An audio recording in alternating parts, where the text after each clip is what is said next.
All right, guys, welcome in. Sean here on Unpaid, along with Adam Sager, Coach JB for his regular Monday visit. Segs and I will be rolling right through this here in about 15 minutes, but let's get JB on Triple E as well and Laura behind the scenes. For our audience on Rumble, that's not up live. Well, then that's sorry, they'll get that worked out. But we go on because we do good stuff, and you can check with them about the technology. But go to YouTube, go to iTunes, go to the Spotify, all of the places where you know you will get it on time. So there you go. Segs, good to be with you. We got a lot to discuss today. Let's hit in with Coach JB to start it out. JB, I hate to start it in a negative way, but that's okay.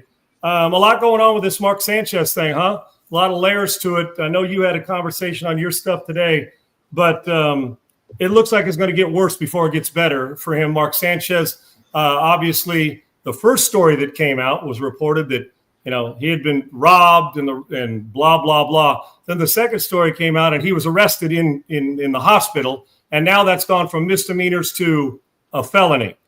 There's a lot of layers to this, JB. Update us on what you know. And once again, would you like to call them shitbirds?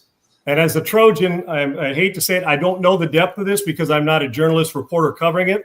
But I can tell you this, booze, public intoxication and booze, and late nights past 12:30 don't match. Never go well together. I can't fathom he's keeping his gig. But then again, I don't make those decisions. But what a dumb way to go about your business, and what a poor decision. What do you know, JB? And welcome in on a Monday after another average week and some really big upsets in football. Right? Horrible. Yeah, man. A good friend of ours had a friend with him that they had dinner. Apparently, and then afterwards, he said he was kind of like off of his rocker the whole night. He said he seemed off, and then this report came out. So, listen, looks like he just did something that you just can't do, man. Like, it doesn't make sense. You're in the limelight. You've already made $50-60 million in your career.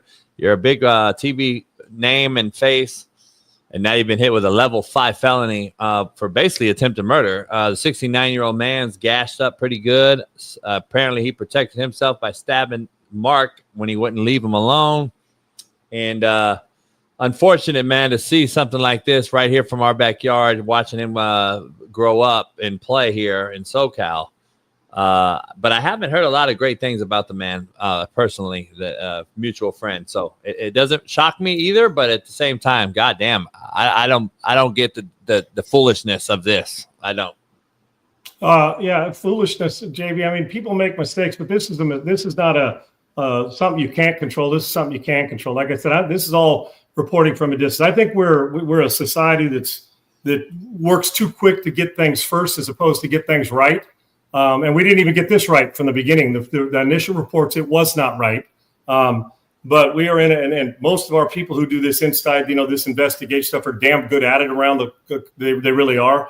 But at times, especially when it's something like this isn't transaction. This is somebody getting stabbed in the chest and a celebrity involved. And we seem to always err on the side of protecting the celebrity, but a lot of times the celebrity's at fault. Am I right or wrong here? I can't say a lot of times, but at times, and I understand. I just want it right. And sources are sources. And the people who cover it do one hell of a job covering it. But this story's gone a million different ways in about 3 days, and putting Brady Quinn in a position as well to go on there and do a great job, considering he had no preparation going into this other than his knowledge of football. It's just a bad look for everybody involved, and I think we're further away. I mean, there's more that's going to happen deeper than getting this done right away. There's some stuff that's going to go a lot deeper than this. They're going to dive into this deeper, I would imagine, JP, right? The extent of this thing. Yeah, there's no doubt they're going to have to do something. He could have been fired on his day off at the end of the day, though, right out of a movie, right? Probably fired after this, I'm sure. May do a lot of jail time. We don't know what's going to happen there. And then basically your reputation as a good old boy, let's just be honest, that's what everyone thought he was. Now it looks like maybe he was the aggressor and the shitbird, like you said in this thing. And that's what my thumbnail was today. Mark Sanchez is a shitbird was my thumbnail for my show. So it is what it is, man. A lot of people out there put their foot in their mouth. They all made accusations and thought he was attacked and other things. Hey, Looks like could be Mark Sanchez issue now, and he'll have to probably lawyer up and fight this thing if he's going to try to fight it. But at the end of the day, cameras are everywhere, Sean. You know that, and there'll probably be cameras coming out soon, and we'll probably have a visual of what happened in the next few days. They're not going to, and those things don't lie, JB. And you know what's crazy? When you go from the M word misdemeanor to the F word felony, now ain't nobody bullshitting. You know, all's fun and games until that F word comes out. Then you got a real issue. Yeah. I mean, let's say, hey, let's look at it this way. Let's be grateful that knife wound didn't go a little bit further towards the chest. The guy's dead. Okay. That looks pretty severe there, and he's walking. But good gracious, putting yourself in that position, walking down the street, could have ended a lot worse for him, Segs. I mean, JB, it really could have. And we'll talk to Segs about it. All right, let's move on. So more to come, obviously. People are going to follow this closely. I'm glad I'm not a reporter on this, JB, because those guys, the job you're going to have to do to dig deep and find out. But you're right. If you see the camera there's going to be cameras elsewhere. They're going to find out how the thing started, not just how it ended, and then everything in between. All right, let's get to football. Let me hit Saturday real quick, JB. My Bruins. Yeah, dude. How about Penn State? And how about I love the reaction to Rick Neuheisel, who's a friend of mine who I played against, and to see the reaction on CBS Studio Show about his, with Jerry going in there and calling the plays and a big win for UCLA. I was so happy. And Rick, good on you. You don't need to apologize for showing your emotion. That's your boy. And that's the first thing. That's your son. And I think it's awesome what he did. But I'm going to tell you what, I don't know if there's a worse loss in college football in the last couple of years than this. I know it's at home, but that building's half empty most of the time. UCLA fired their coach. They're reeling, heavy underdogs. And how about those doggone Bruins taking care of their business and staving off a Penn State comeback? Talk about overrated. The University of Texas overrated. Penn State overrated. Even though Clemson win, Clemson overrated. I don't know if my Trojans, they may be overrated as well if they can't beat a good physical team. So we'll see moving forward. I'm telling you right now, JB, college football is a tough watch, and I'm not sure. There is not a quarterback, Dante Moore, maybe at Oregon. There's nobody that would sniff in the first 15 picks of this draft. Arch Manning's not ready to be a pro. He has got to stay back. And right now, the way he's playing and his offensive line blows, that football team right there, I'm not sure if the name was different if he'd be starting. And that's a bummer because I love the Mannings, but that's just if we're going to compliment, we always got to be ready to criticize. They look like they're reeling. It's rigid. But this Penn State loss was brutal. And there's not one of those I just named that are going to sniff being in the chip this year, having a chance to win it. That's and there's losses all over the place still coming for all those teams we just named. Yeah, there's a lot. I don't see it. I thought Klubnik would be the best, most ready. He's underperformed after last year at the end of the season. They were playing, and I thought he was most ready, and now he looks bad. He looks like he's digressed. College football is just a quarterback-wise, it's digress. I've never seen nothing like it. I don't know what we're doing in high school, youth Pop Warner, 7-on-7, these personal trainer guys you and I go at. This shit is becoming real bad, watered down, and wonder why the NFL quarterback play looks as bad as it does. It's all a correlation. JB, haven't you seen more regression by the college quarterbacks that were supposed to be good than you've seen quarterbacks that were supposed to be decent that have made progress? I'm seeing more people take steps back that are supposed to be taking steps forward. Can you imagine right now turning your franchise over to a first pick of the draft quarter? Yet somebody's going to get drafted high because just the need and the attrition at the position and the fact that you got to take a quarterback. But I don't see anybody that's changing a franchise around coming in like you're seeing some of these young players do these days. It's getting worse every year too. It's getting worse and worse every year. So I don't see it. Shout out to our guy, Noel Mazzoni, who's returned to UCLA to help out young Neuheisel. So I'm going to have dinner with him on Wednesday. I think it's awesome. And Noel, who obviously for people was a former offensive coordinator there under Jim Moore Jr. So, and Coach Neuheisel. So, the kid. So that's good. He was, I think, walk on there when I went there to help out with and helped out with their quarterbacks. When Hundley was a quarterback, Nolan invited me out to training camp, and we went in there. And Neuheisel was his son was a walk-on, and like the second or third string at the time. But you could tell in the meeting room, smart guy, obviously, no shock there. And as it progressed, you go from there to being a GA, and he worked with Noel, and obviously he loved Noel and trusted him. And look at it now. Now you bring the veteran back to help him out, and Noel's a good teacher and a good RPO coach as well. So good on all that's going on at UCLA. Couldn't be happy at UCLA. And even though they're our rival, I like seeing people that are good people successful, and this is a good place to be. Yeah, no question. I don't know, Sean, if I ask you a poll question, like, is it a better win or a worse loss? I don't know.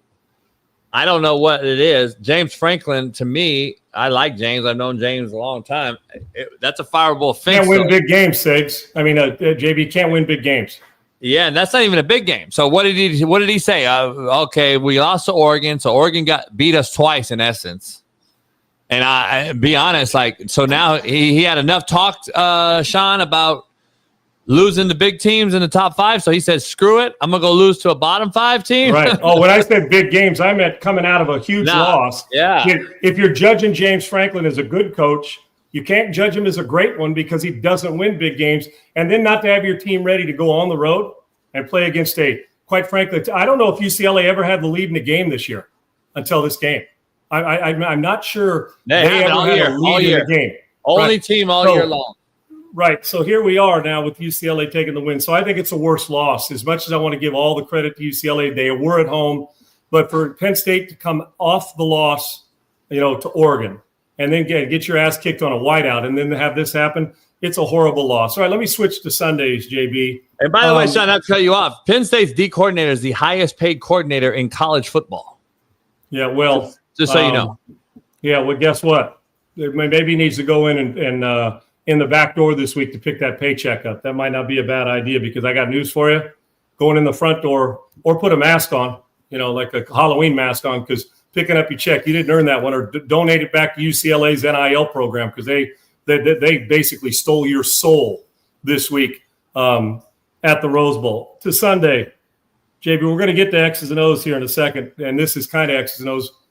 As a coach that's coached good players, made average players better, enhanced the program, winning championships, what do you do if you're Jonathan Gannon? Well, we saw his reaction. Mercado looks like he's got some skills, takes it to the house. You don't learn from somebody else's mistakes. JB, what do you do? Are you the type of guy? Would you cut the guy? What message do you send that you just keep doing this selfish act of dropping the ball before you get in the end zone?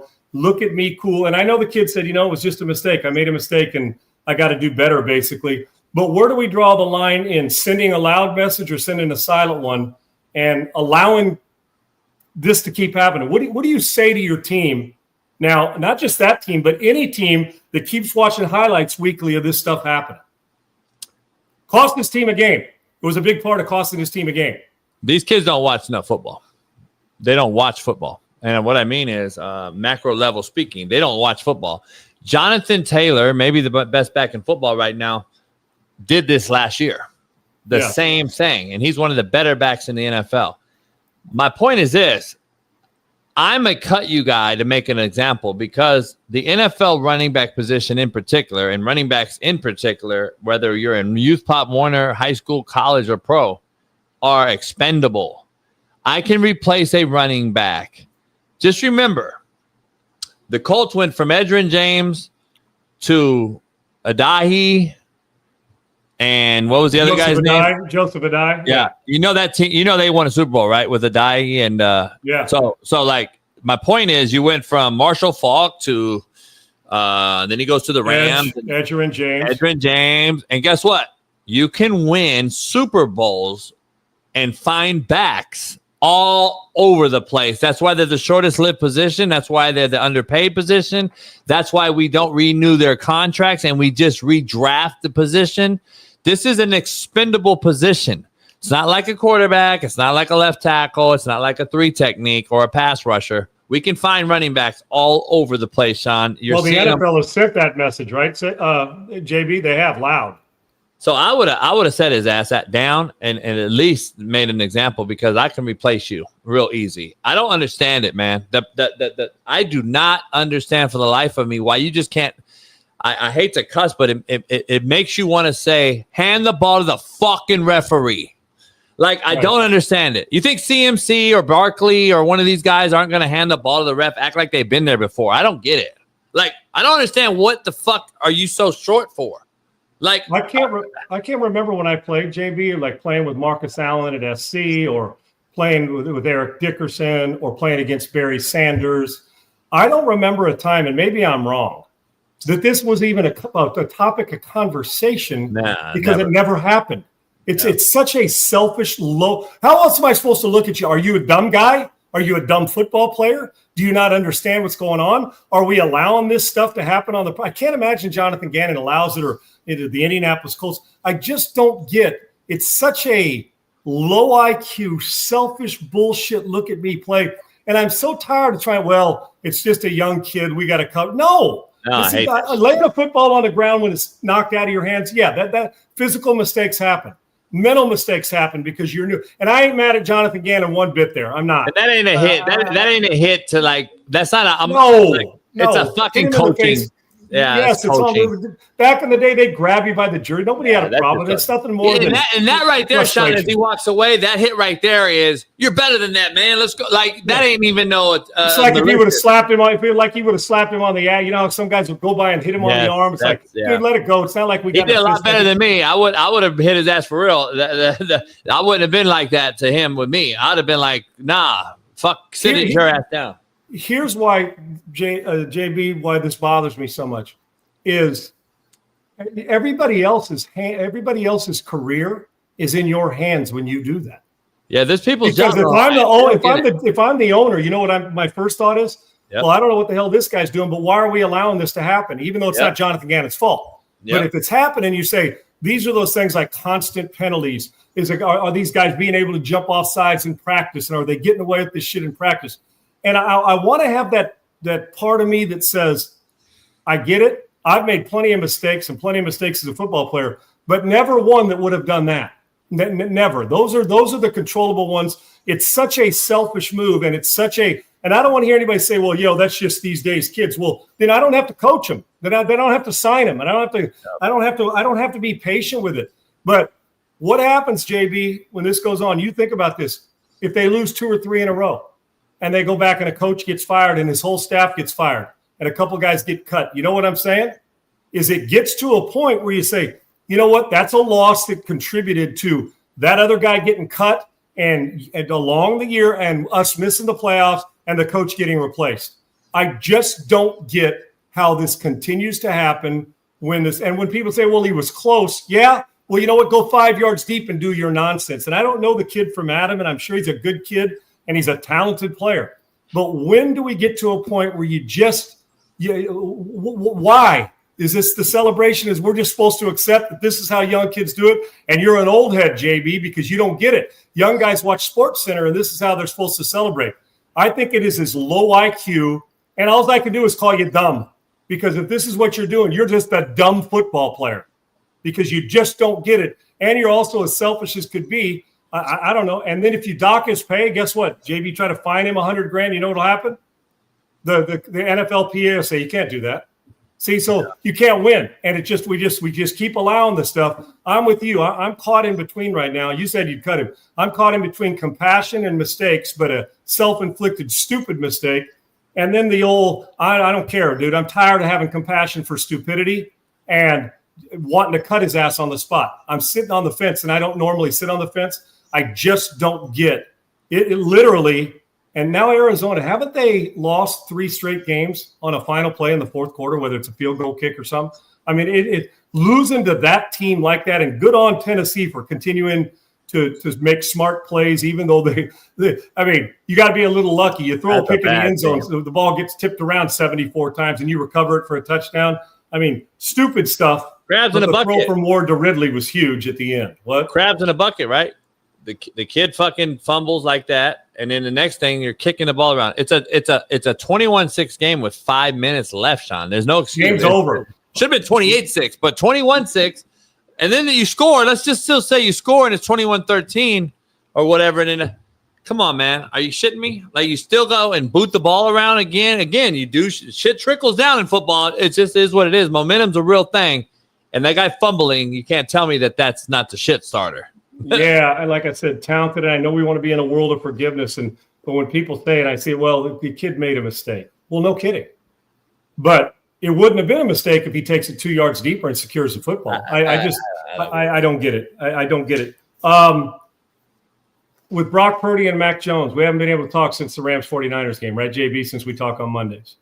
Are we anywhere near the danger zone of, and Mac Jones said all the right things, of if you're Kyle Shanahan, that you're going to sit one down and play the other if another week or two he's starting? What do you do with that? So how fragile is that situation in San Francisco? Oh, yeah, it's a controversy. They can say what they want. We've seen this in Tom Brady and Drew Bledsoe, and Belichick had to make a hell of a decision, right? Bledsoe gets hurt. Brady comes in and ends up being Tom Brady that we know today. But then he gets hurt. Bledsoe comes in, wins a playoff game for him. And then guess what? Belichick has to decide who's my Super Bowl starter, and he goes back to Brady. That is a coaching decision that has to be made here by a guy, in a lot of people's eyes, like mine included, is an underachiever in Shanahan. I think they've underachieved rosters here in Frisco. They've gone to Super Bowls and just can't get it done. While Sean McVay across town has done it and got it done. And the Rams choked this game off. A bad loss for the Rams. I think McVay's fourth down call was huge and bad. But McVay, I trust them. The young head coach. I think the Rams should be 5-0. But listen, at the end of the day, the Niners got it done with an injured roster. So we can't sit here and blame like the Ravens, for instance, for losing like they did. Guess what? The Niners and the Vikings won with backup QBs, and they figured it out. So the Ravens need to do the same. The Niners, Sean, have a controversy. And because you got to look at the history, Shanahan wanted to draft Mac Jones. Yeah, I know. And so I tell people, I said, Mac Jones, Shanahan loved his ass, and he was convinced not to. Yes. Yeah, there's definitely there. And I've been saying you can win in this league now with building a roster and having a lesser paid quarterback. And look at the guys that are winning games. Look at the guys. Just think about it. He's putting up gaudy numbers too. It's not just they lead the league in passing. They're not winning in spite of him right now. Yeah, they lead the league in passing because of him. And then they put Purdy in last week before, and he comes back and they lose. Like, at the end of the day, this guy's undefeated. He beat the Rams. That has to be a huge thing in that locker room. You can tell me what you want to tell me about $55 million or whatever Purdy makes. At the end of the day, that roster and that locker room said, wait up, coach. This guy just beat the Rams, who we think could be the best team in football, and we got to ride with him until the wheels fall off at this point, don't we? Because what are we going to do? Keep putting Purdy in, lose a game, and then he's hurt again, and we put him out, and Mac Jones wins a game? What are we doing?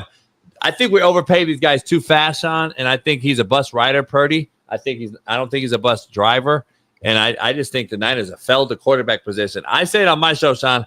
I think you have put hubcaps on a Lamborghini. Over the last 6 years, the Niners have been to the Super Bowl several times, have lost, come up short. You've been to a Super Bowl as an organization since you won it last, and we can argue this is back when the Cowboys last won. This has been 30 years now we're pushing here. You got there with Harbaugh and Kaepernick, didn't get it done. You got there with porn star Jimmy, didn't get it done. You got there with Purdy now, you didn't get it done. When are you going to get the quarterback? Because Joe Montana never lost. Steve Young got it done. What are you going to get it done? And I keep saying, you got a hell of a roster. You got this Lamborghini, but you got hubcaps on it. And I just don't think that's a very, very good thing for a Lynch or a Shanahan at the end of the day. Is Mike Vrabel such a good coach that he's going to have this team in the playoffs?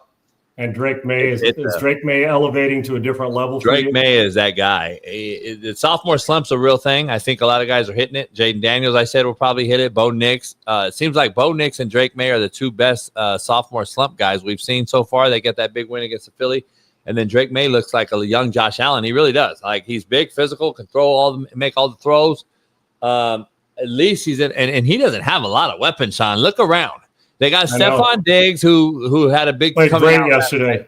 Yeah. But other than that, who's Butte? I mean, who's their guys? They got a Hunter Henry, a tight end's decent.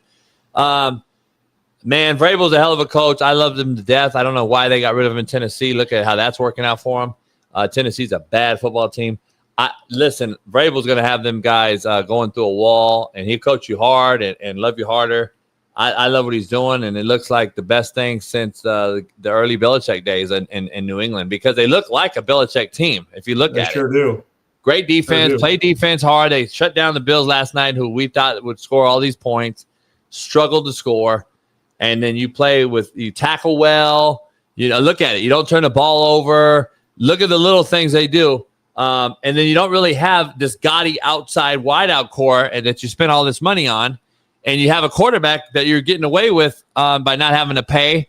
And now look at their roster. Look at the money that they're getting to spend elsewhere and improve the roster. The New England Patriots in the next year or two could be a formidable opponent under Vrabel, because I don't care what you say, Sean. If you look at it, you can rebuild a program taking over, right? We always do. We say, listen, but you got to win some games during that rebuild. I don't care what no you question. say. You got to win some one games. And done. The Jets are danger with one and done if they're not careful. The Jets are horrible. They're the Awful worst watch. coached football team I've seen. And I said it when he was the DC in Detroit. I said the defense in Detroit's bad. It's unsound. It's gap unsound. There's no gap integrity. But they were so talented on that roster that they won games, and it saved Aaron Glenn.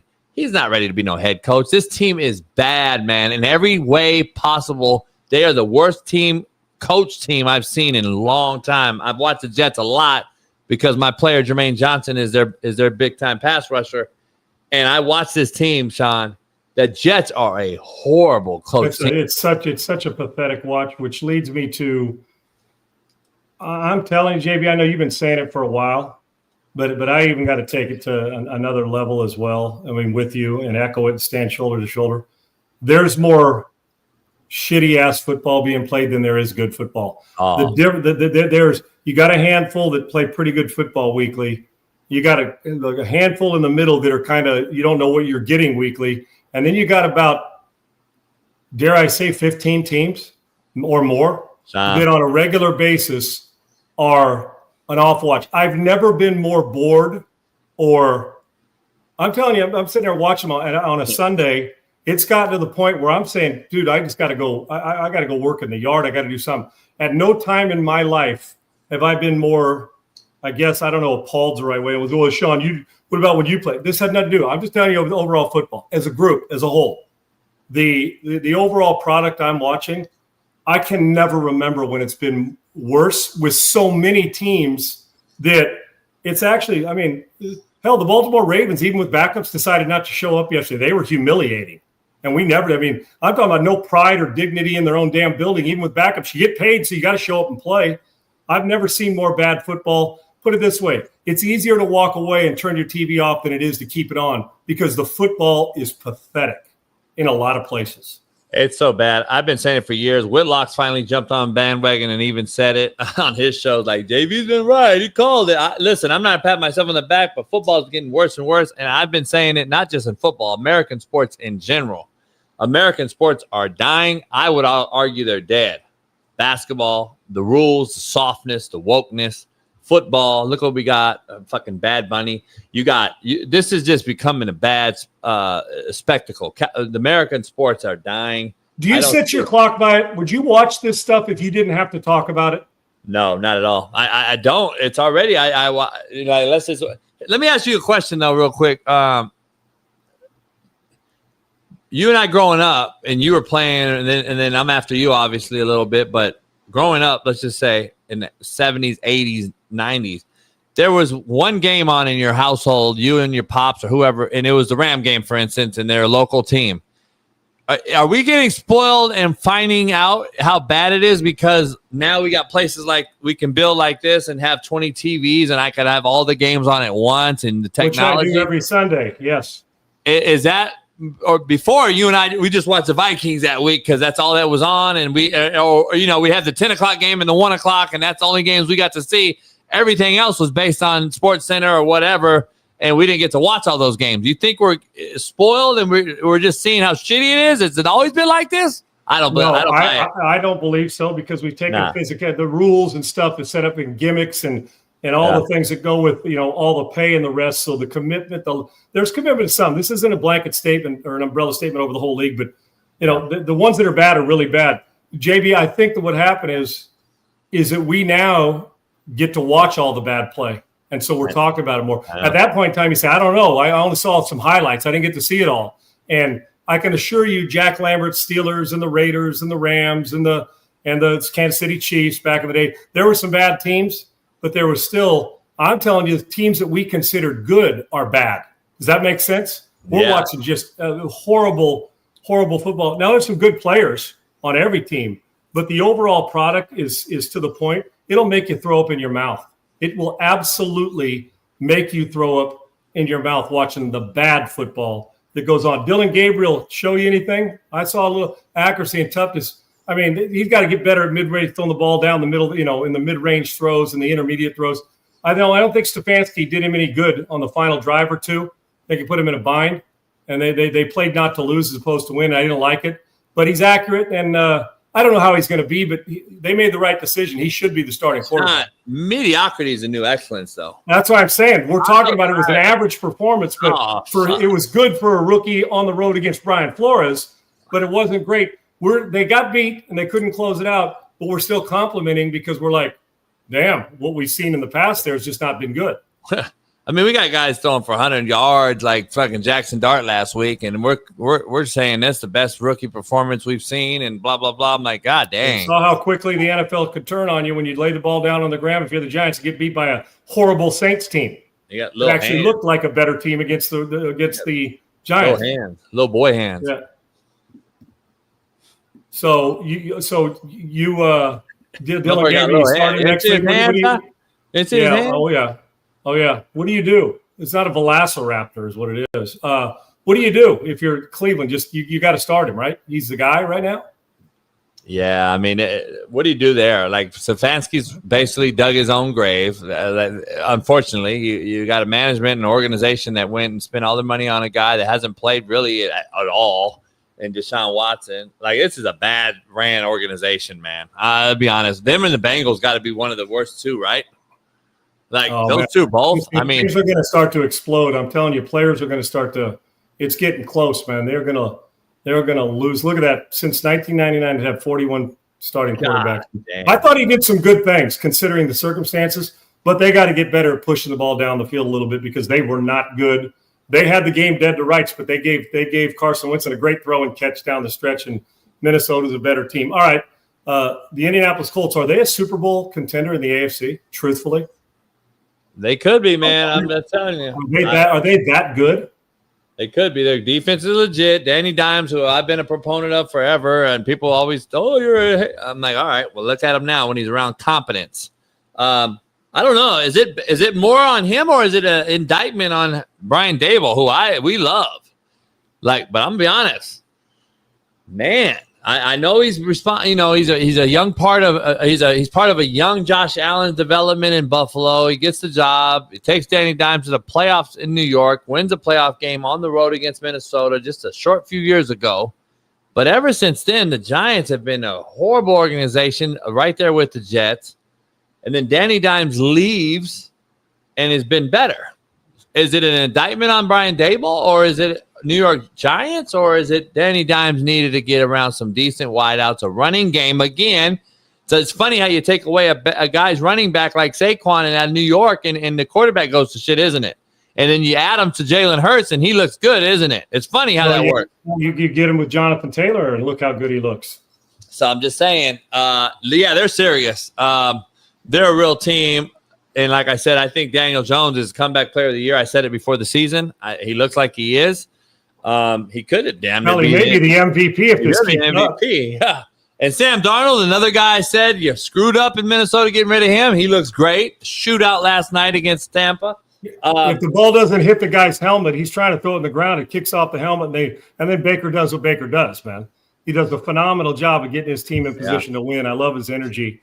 JB, we don't have a great team in football. No. We do not have a great team. College We've got or some pro. good teams at the top. We don't have a great team, though. College or pro. Right. Oh, I don't even – Ohio State, Oregon, and Miami stick out. But I think they're all – if you get them on the wrong day, they're beatable. Yeah. I don't see any great team. On Sunday, Buffalo's really good. Philadelphia is good. The Rams are good. But I also watched some of it. That Buffalo got beat by a team they're supposed to beat, and the 49ers go and beat the Rams, and Philadelphia, they know how to win, but they didn't yesterday. They've been in a couple close ones. I don't see one great team that you could say they're clear-cut the best team in this league. I can't find that team. No, I don't see it either. The Eagles, I think their offense eventually will bite them in the ass. If you got two great wideouts and you can't get them the ball and you got a great tight end, Saquon Barkley, I mean, there's no excuse for Philadelphia's offensive output this year. Or, listen, man, we love Jalen Hurts. He's a winner. You can't coach it. But they win a lot in spite of him, and that's a telltale sign. That's like Brock Purdy, in my opinion. That's like the Jags are doing right now at 3-1, who played at night against the Chiefs with sunshine over there. They're winning in spite of the quarterback position, which we've never usually seen. Usually the quarterback gets the guy and goes down, and even bad quarterback play that we saw a lot of 330-yard games, 300-yard games. Besides Matthew Stafford, have we seen – I think he's the only guy this year who's thrown for back-to-back 375-yard games. We haven't seen a 300-yard game other than Matthew Stafford? Like, really? A 300-yard game? Oh, yeah, we got a couple with Baker and Sam Darnold yesterday. So I'm just saying, before that, though, it was only Matthew Stafford all year long. Like, we used to see that on a bad weekend. To answer your question about Brian Dable, who you and I hold in pretty high regard, but it's pretty simple. That Brian Dable got a head coaching job because the guy he had under center. That was a big help. If you had an average quarterback, Brian Dable doesn't get that job. And you could probably say that about a lot of Dak Prescott looks Super Bowl worthy on offense. Their defense is garbage. So that's, again, status quo team, right? They're going to be good on offense, horrible on defense, and now they're probably not going to make it very far. You got Russell Wilson, who threw for 450 yards against those same Cowboys. That tells you how bad the Cowboys secondary is and how bad that defense is, because the Giants haven't done anything since. They replaced the guy with Jackson Dart since the Cowboys can score. They can't play any defense, dude. No, they gave up. They gave up 20 fucking how many points to the Jets yesterday? Like, come on, man. Yeah. And the 4-1 teams, Bucks, Lions, Bills, Eagles, and Niners and Indy are all 4-1. But like I said, good teams, but they're not great teams. Nah, they're not. There's no great team. Nobody scares you in this. Although I know this, if Tampa has the ball late, they're going to find a way to win. Yeah, get it done. And the Ravens are going to done. What's that? You look at the schedule. The Bucks beat the Carolina Panthers, a team that Carolina beat by 30, the Atlanta Falcons, and they all had to come back at the end in all those games. So the Bucks haven't really shown me that they're just this dominant team at 4-1. That was a good win for them in Seattle in the 12th man, because Seattle's playing pretty good defense, and Seattle, again, they're hard out, but I don't know how good they are. It seems like the Rams, Niners, and Seattle, as everyone predicted, the Cardinals are fading away after playing the Niners tough that game. It seems like their morale has been just shattered since that field goal beat them against the Niners 2 weeks ago. They just can't. They just are doing. Hell, the Lions may, after that first start, the Lions may very well be the best team in the NFL right now. They could be again. They may very well be. Buffalo loses last night. Buffalo lost. Philly lost. So you got these teams now. We'll see if the Rams can bounce back. I think the Rams with Stafford and Nakua are the best 1-2 matchup in football, or mashup in football. I think Nakua is the best football player in football, and we'll see if the Rams can bounce back. But we got a lot of bad football teams. I don't know if we've seen this many bad. Carolina, Atlanta, the Jets, the Raiders, the Cardinals, the Titans. The list goes on. I mean, this is bad football. The Ravens. Yeah, well, it's like without Lamar, there's no energy. I know they got a bunch of injuries, but you can't. Nobody wants excuses. Nobody's paying attention to them because the backups in Baltimore are obviously not very good. And real quick, before I let you go, to answer the question, Sean Payton's call to go for 2 points was brilliant, and I love his guts and what he's all about. And we're going to find out a little more about Jacksonville tonight, JB. See if they're real too. So. Yeah, we are. I got to see more and more games of Trevor Lawrence doing what he's doing, so I can prove to me that you're the best quarterback and the best player on the field. He's going to get a chance to do that tonight. Yeah, like I said, I'm taking the Jags tonight. Dude, I'm still not impressed with the Chiefs. I know last week I don't trust the Chiefs' offense still, but we'll find out. No No doubt. Good stuff, brother. Were you Dodgers going to be okay? Warriors. Yeah, World Series champs. I told you before the season on your show. We started this show back when the season started in baseball. I said they're going to do it. Listen, their bullpen's horrible. I get it. It's going to scare us. Hey, put Kershaw in there and let him eat. Let the Texas boy eat and try to save us in the bullpen because the bats are alive. Did it. He may be the one too. Sasaki throwing a hundy. And how about Toronto? Toronto's making the Yankees look like they don't like the Yankees should be playing in a little league doubleheader the way they. What happened to the ALDS, the NLDS? What happened to that? What is this 3-game, 5-game shit? Like I can't keep track no more. I had no idea, Sean, that it was a 3-game series in the first round, and they stay at that place. They just play 3 days in a row at that particular park. That's your reward for being the best wild card.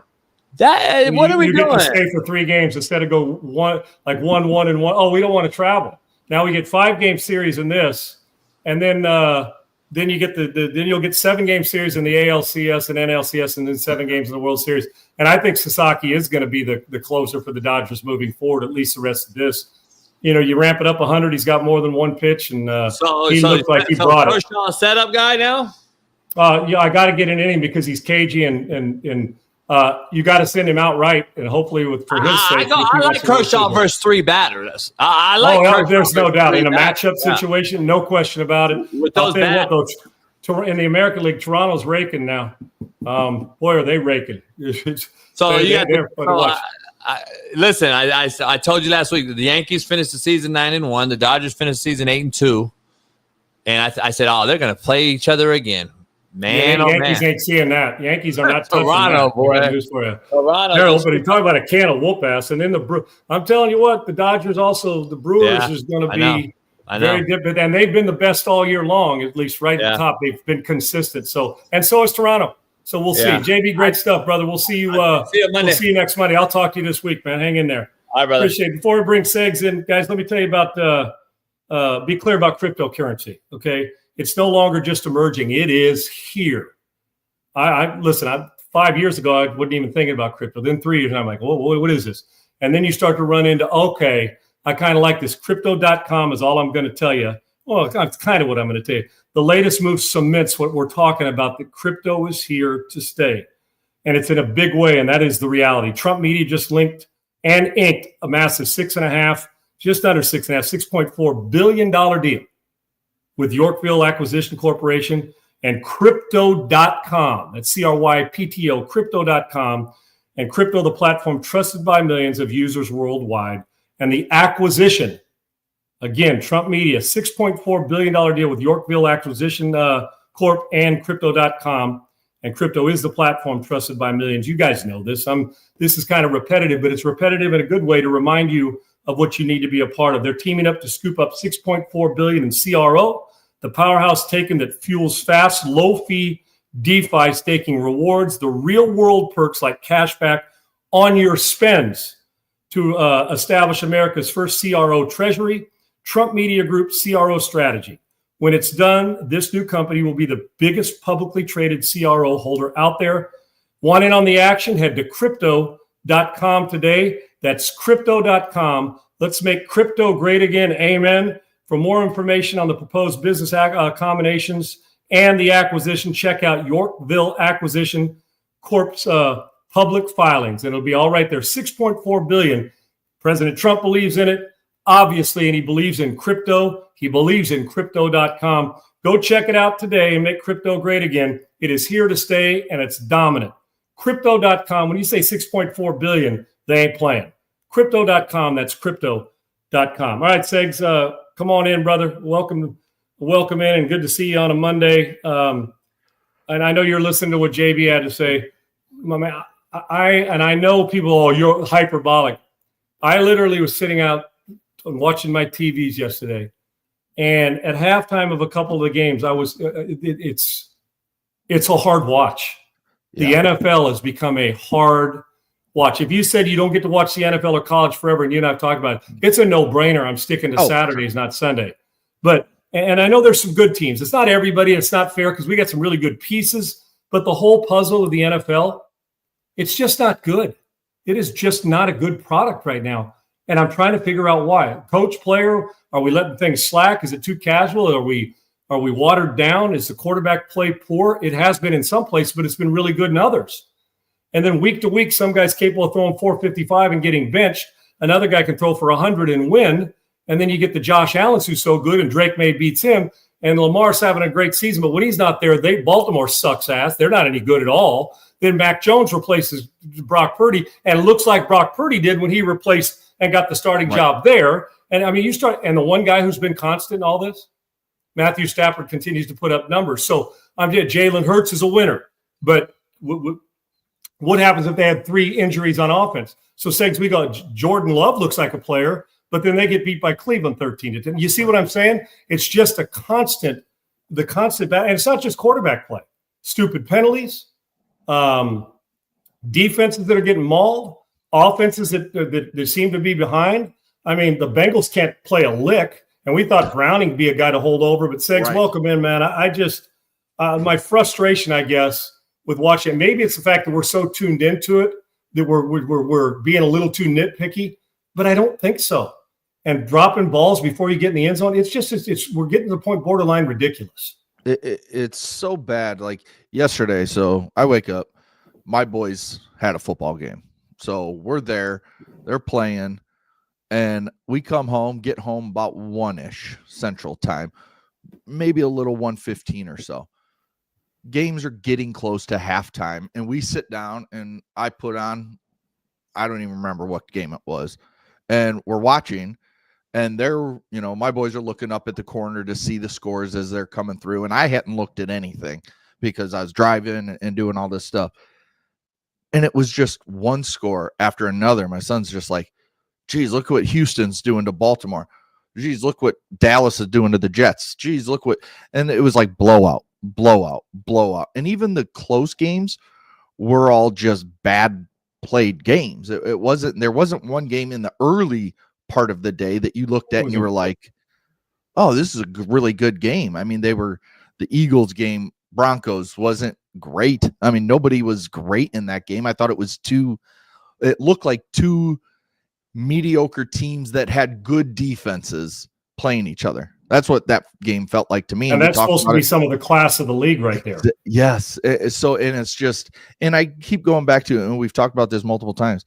The quarterback play, the play we see dropping the ball before the end zone, it goes back and Dr. J, we talked about that with JB ad nauseum about Ricardo dropping it. What would you do? Would you cut him? What do you do? Do you move on with him? What do you do? But it goes back to college. It goes back to high school. These guys are not being coached like they were 20 years ago. They're not being coached like they were 40 years ago. It is the coaching, and it's part of you have to be softer on these guys, because in college you have to not only transfer, they'll quit on you. There, exactly. Yeah. You have to keep recruiting them when they're in your building year after year after year. So then that takes away from other recruits, and then you're trying to develop your top guys to get them to the draft, because that's how you get recruits in. But then you're leaving guys at the bottom of the roster not being developed. And then when they come up to play, they're not ready. So it's just right now sport, and that's all sports. It's not even just football. It's all sports. And NBA doesn't play defense. They don't play till the last 2 minutes, and we have load management. In baseball, we got all the gimmicks, and pitchers go 5 innings, and they are awarded. Everybody thinks they're a hero. It's absurd, man. It is, and it's not old man stuff. You could be 22 and watching that shit and say, you know what? This is just bad sports. And it just to echo what you're saying, Segs, about just bad play and stupid decisions. I'm watching the Cleveland game early with Minnesota, right? Yeah. And Njoku catches the ball running down and leapfrogs the guy. Did you see the tacklers, what he did? His helmet, his eyes were straight down at the ground. Did they tell you to see what you hit? He had no chance to make that tackle. No. I mean, his head's down, not wrapping it. He just goes down heads down, doesn't see what he hits, can't do anything. I mean, what do you expect to happen? I mean, we're missing throws yanked into the ground on third down. We guys miss, and I'm going to tell you right now, you could tell me whatever you want about quarterback play, which has been brutal as far as good's been good, but there's been some awful quarterback play. The offensive line play, defensive linemen, and pass rushers completely obliterate average offensive lines on a weekly basis. It is to the point where you get lining up with 5 guys that dominate the line of scrimmage like they do normally in Philly and like they do in Detroit. Trying to find those guys, it's as bad an offensive line play. I was fortunate to play on a team with Gary Zimmerman and Randall McDaniel.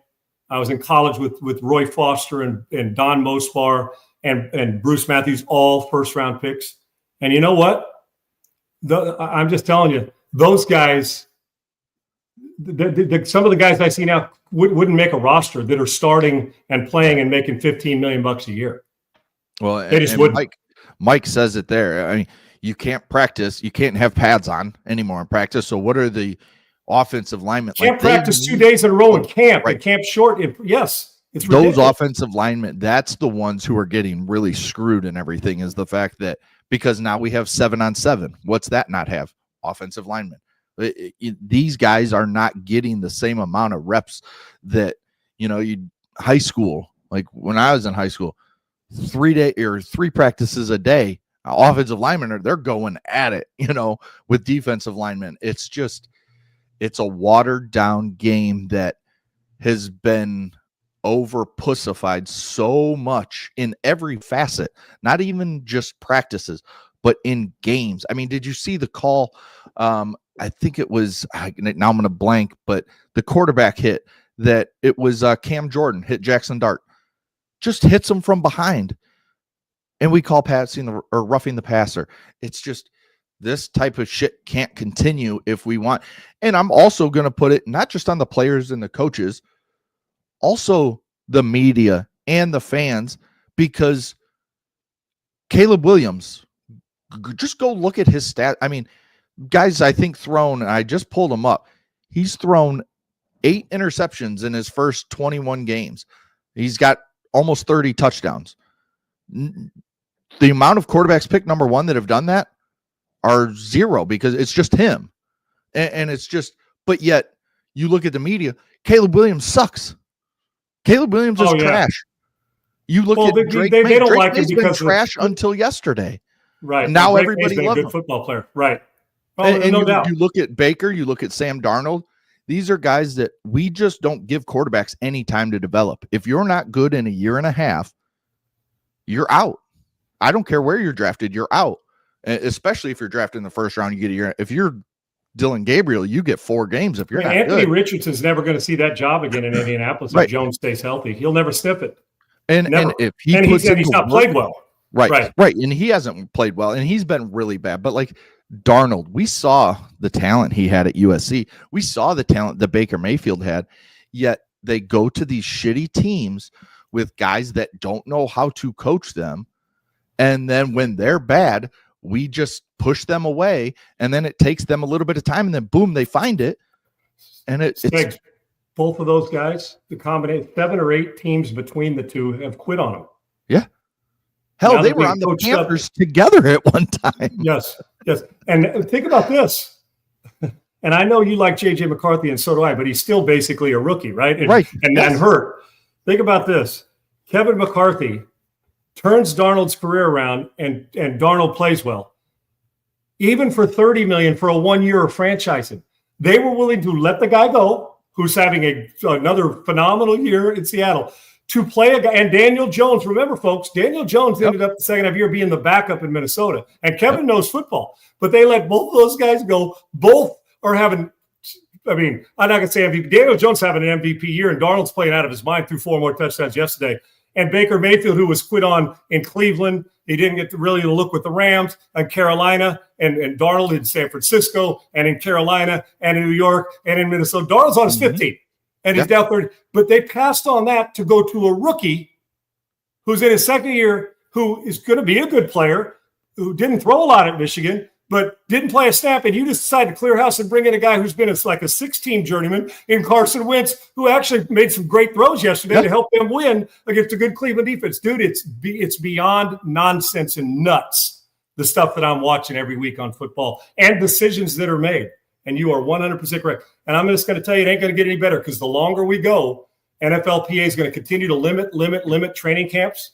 They're going to work less and make more, and it's going to be sloppy football. we don't know what physicality looks like a lot of times because you can't turn that on and off like a light switch. You just can't. Yeah, right. And it's so tough for like, even when you look at the GMs, okay, whatever his name is there, and Quessy, whatever, the GM in Minnesota, if he were to keep Sam Darnold, it's probably good. I bet you Stefanski wanted to keep Sam Darnold, but for the GM, not Stefanski. You mean O'Connell? O'Connell. Stefanski was there before him, right?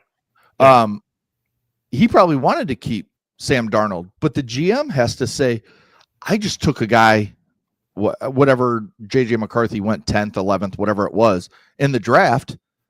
I cannot let him sit on the bench for 2 years, even though he got hurt. Why? In year one. I know my answer is why. He's under a rookie contract. Then the media and the fans start trashing you, and then it gets to the owner, and then the owner starts thinking it. It's everybody. It's like you guys were talking, you and JB talking about the fact that we can watch every game. We can see all these games. We got all these TVs now. We can watch every second of every game if we want. And we overanalyze every single throw, every single snap, every single block that an offensive lineman makes.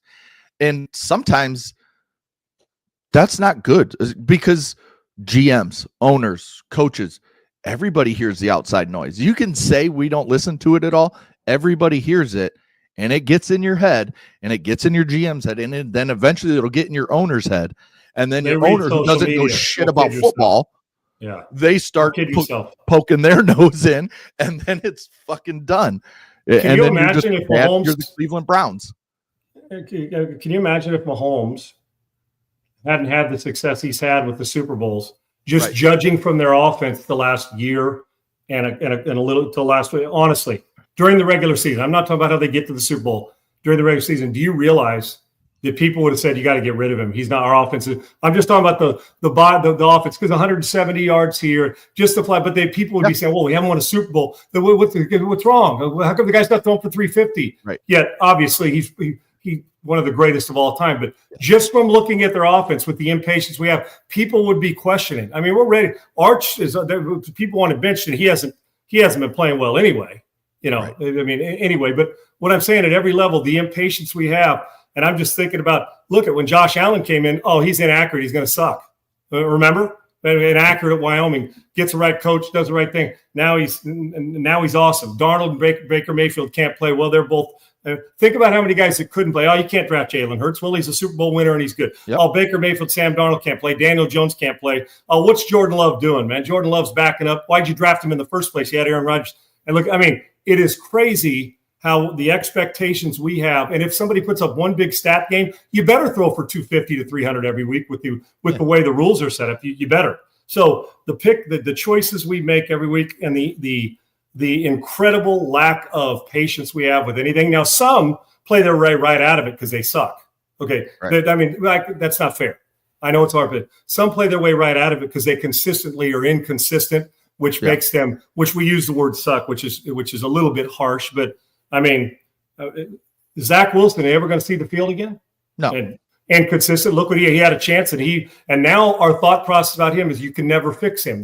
That's the thought process by fans and social media. And they all read social media, coaches, players, GMs, front office. They want the pulse of what's going on. So the judgment we have of players is like, what's going on? And the guy with a bad back's playing as good a football as anybody, and Matt Stafford, right? It's a weird watch every week, Sags. It really is, and it's just, I mean, let's jump to college.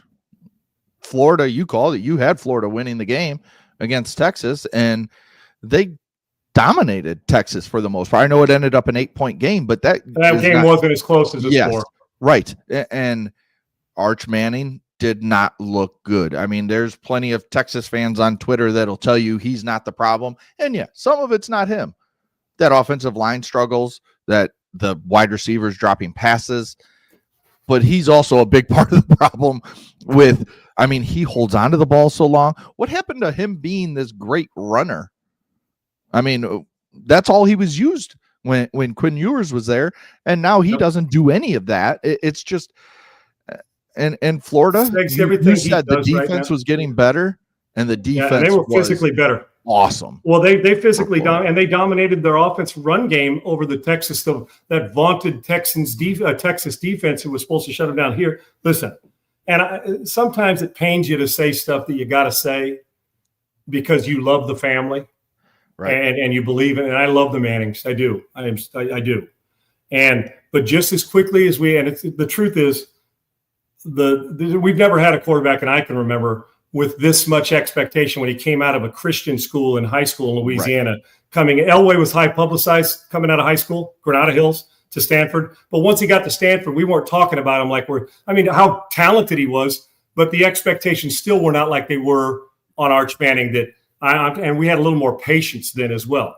Trust me, guy I would say is like it felt Tebow. Like I remember Tebow hearing about him in high school, and then he went to Florida with Urban, and it was like, when is Tebow? Remember Chris Leak was the starter, and it was like, oh yeah, put Tebow in. That's the other guy that I compare to Arch Manning. Right, there's no doubt, it's even more so because of the Manning name. Right, and an uncle, a grandfather that was phenomenal, the two uncles that are off the charts, and a dad who's a great man and was a hell of a player himself until he got hurt as a wide receiver. So with that, the expectations, and you can see it in Arch's face, dude, he's laboring. Now, their offensive line can't block you and me. So this pains me to say, just from watching and the lack of energy, the way they're playing offensively, the truth is if his last name wasn't Manning, he probably would be benched. Probably. Now, I don't know if the next guy would be better because the offensive line doesn't block anybody, but a lot of rigid and the mechanics are not consistent. But then you see him make a couple throws, you're saying, now that's who Arch Manning's supposed to be. Right. So there's an unfair, but he's not void of criticism and he's not void of compliments either. But when people ask me, well, would you bench him? I had a friend of mine ask me this today, texted me it. And I said, he didn't transfer when he was on the bench and everybody wanted him to play. And I almost feel like Sark can't bench him because I almost feel like you owe it to the man. He stayed. We're going to let him play through this. And I get it, 100%. Now, do I think that Arch Manning's a complete bust and isn't going to be played? No. I can tell you this. If he declared for the NFL, it'd be a major mistake. And I would imagine that he's not ready. He wouldn't be you can't take him in the first 5 rounds right now, the way he's playing. Potential and name, yes. So I hate to say it because I do believe that with that offensive coordinator and Sark's good, but something's missing. And it's not just him. It's their offensive line. There's a lot missing from that, but Lagway was clearly the best player on the field of the two, and he's had his injury struggles. But I'm not quitting on Arch Manning, but I'm just saying at this stage there would be a lot. If this was Quinn Ewers doing this, they would have benched him. Yeah, they flat ass would have benched him. And I know it's hard on Sark, and the Mannings are there, and they committed to the program, and they know he's not playing well, and so does he. Our Arch does, but so the cumulative part of that team is not good. And then when the quarterback's missing open receivers, when it's a clean pocket, and then even when it just doesn't look smooth, even when things are going well for their offense against good teams. So, and it's not, it's not harsh. It's just the facts, Segs. You can't watch tape and say he's playing great football. He's not. He's playing average football and inconsistent football, which becomes a problem. Yet that being said, I trust the Mannings and love the Mannings. I couldn't root harder for Arch Manning, but you can tell the laboring that goes on in the rigid part of the play. And mechanically, it's been up and down for a family that lives there. He needs David Cutcliffe and the Mannings to get together when this season's over again, and I'm sure they will. But right now, all this, I think he's trying to be something he's not, just from my vantage point. And it's not helping because he's running for his life, and then you hold the ball too long, and then you try to play hero ball, and in the process, you're getting your ass handed to him. It's tough, but they're not getting any better offensively. They're getting worse. Yeah, and it's just – the run game's not good. Nothing's good right now for that Texas. They're not a national title. Them, Clemson, Penn State, not a one of them is going to look at a chip in the face this year. No chance. None of them. Number 1 coming into the season, now unranked. Number 2 coming into the season, you just mentioned them, Penn State and Nittany Lions, and now they are unranked after losing to UCLA, and which is the worst loss of the season by far for any team. And the fact that you guys mentioned it, UCLA had not led for 1 second. 1 second. They hadn't led for 1 second all year long. And then you come out here and do this. And then you've got James Franklin, who's just a fraud. I don't like James Franklin. I think he's not a big time coach. He's a fine coach. He's a good coach. He's not a great one. They don't beat good teams. They got beat, right? Yeah, that's the worst loss in 2 years from anybody. I don't care that it was on the road. UCLA was abysmal. I said after the game on Saturday night, so what's James Franklin's excuse for this Penn State loss? That's what I said on Twitter. And I did not pay attention to anything after that. I was tired. It was a long day because I was at a volleyball tournament most of the day. So I was tired and I fell asleep early. Then I'm looking around after I get home from football yesterday, and I come across a tweet that was James Franklin's quote after the game. And he said, "We did not handle last week's loss well. We also lost some players in that game during the week. Then everything else, and then travel. Everything else did not come out with the right energy to start the game." So he's got all these excuses. And that's all on coaching. Yeah, that's all on him. Last week, some injuries. So you still had your quarterback, who was the number one Heisman favorite walking into the season. You still had your 2 top 10 running backs in the country playing. You still had one of the easiest schedules. I think actually it was the easiest schedule in Power 4 football this season. And now you go from number 2 ranked to open the season to unranked. And you're not a good football team. I told you the quarterback's not a first-round pick. Allard's not. He doesn't win big games like that either in big moments. And that wasn't a big game. I'm talking about you saw when we go back to the game against Oregon. Listen, average. I don't want to hear James Franklin's excuses about travel, considering those teams out there got to travel to play every single friggin' week, damn near, when you're UCLA or USC. And you got to travel out there. And by the way, I do believe Oregon went across the country and kicked your ass in a whiteout in your own building.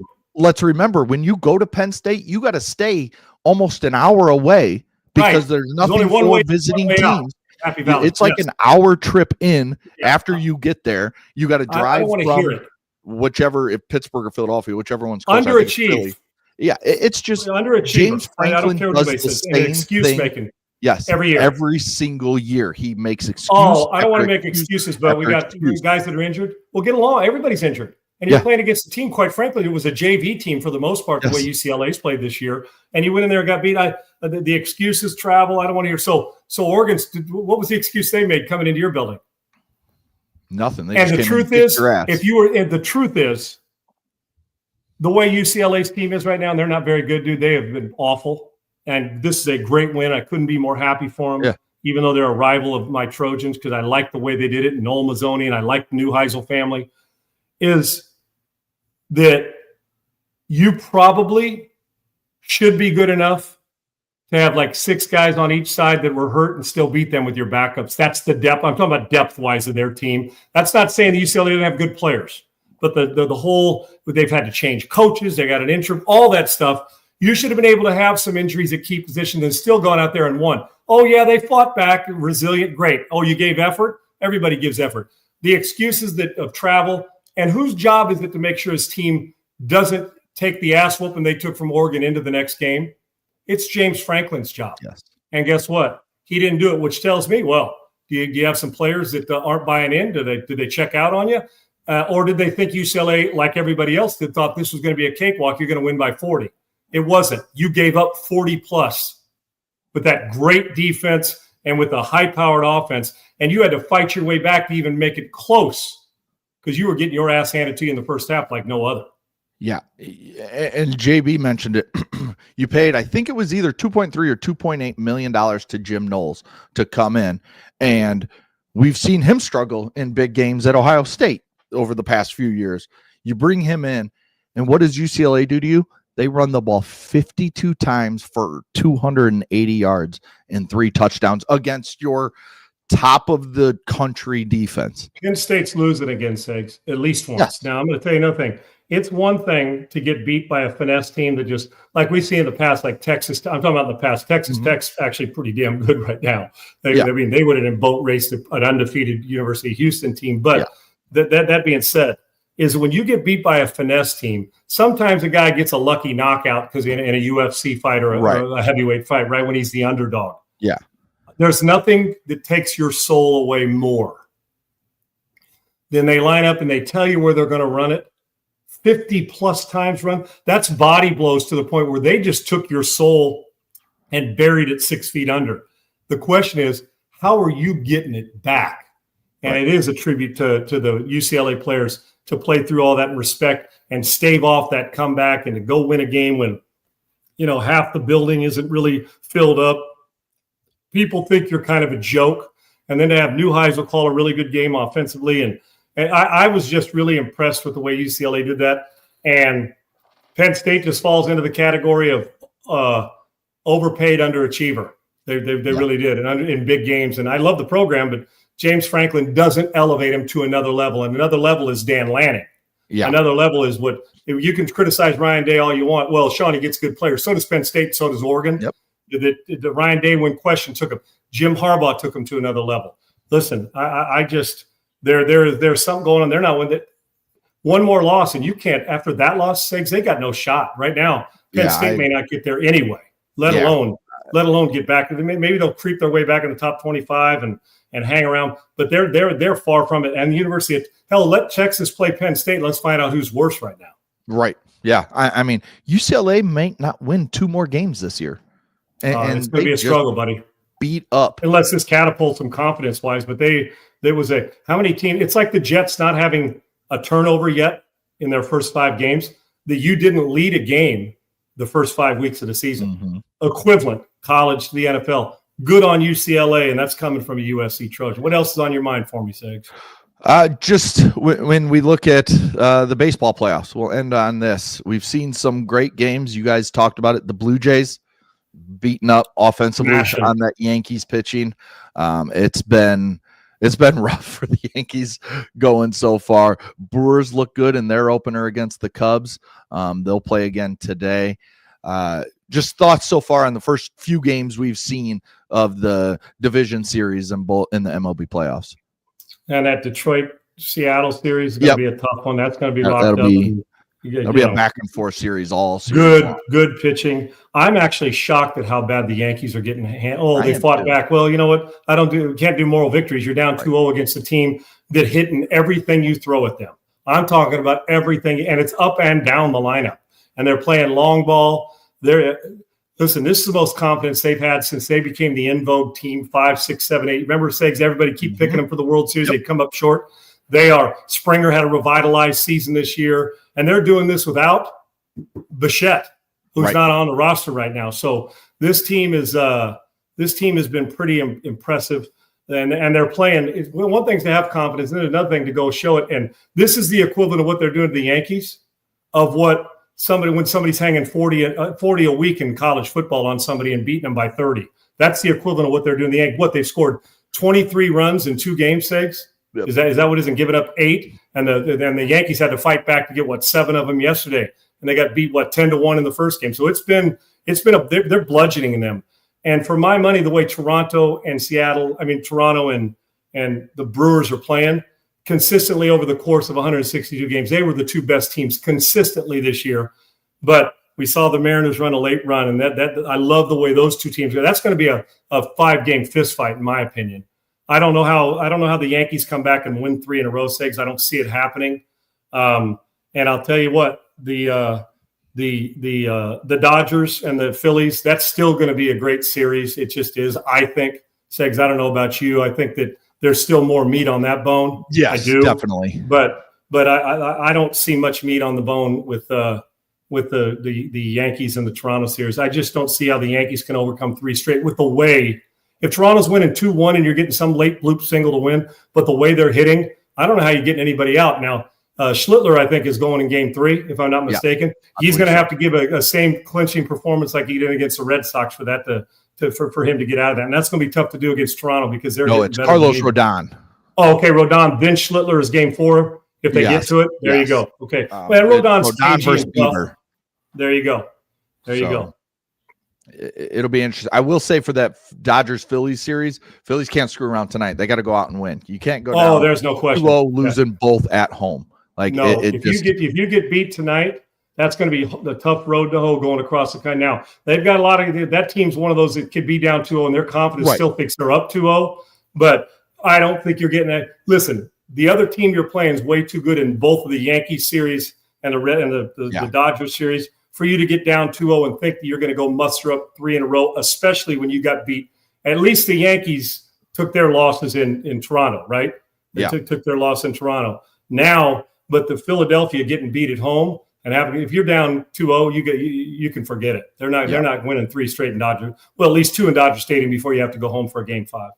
For sure. All right, that'll do it today. But let's poll question real quick.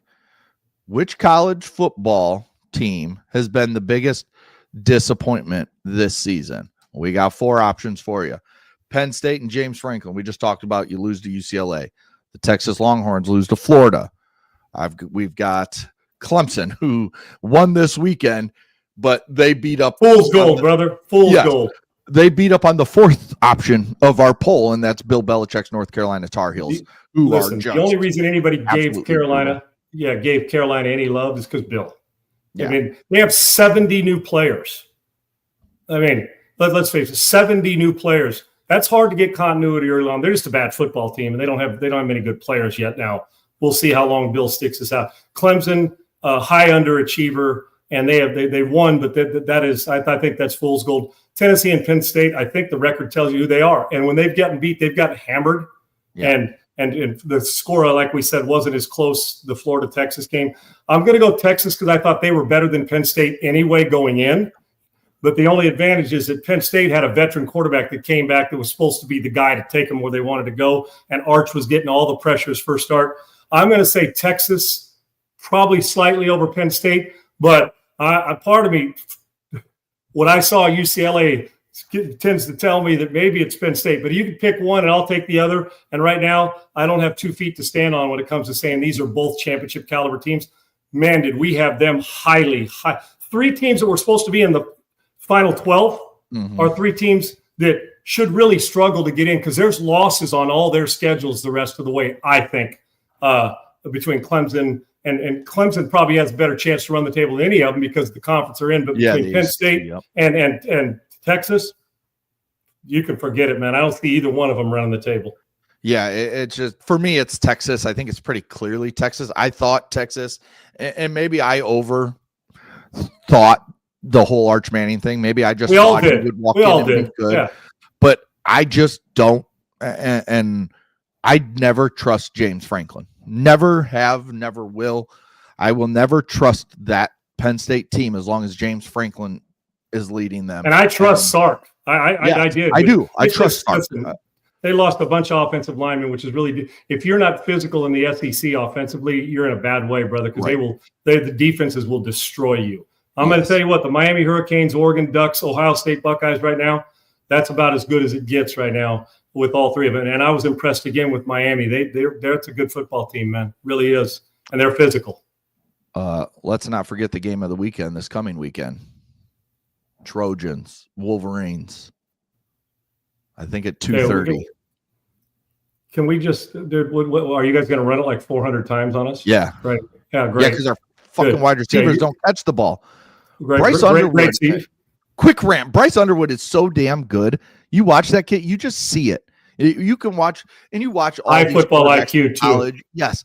I mean, and he can run in between the tackles like Cam Newton. He gets outside like Josh Allen. He's got a cannon of an arm.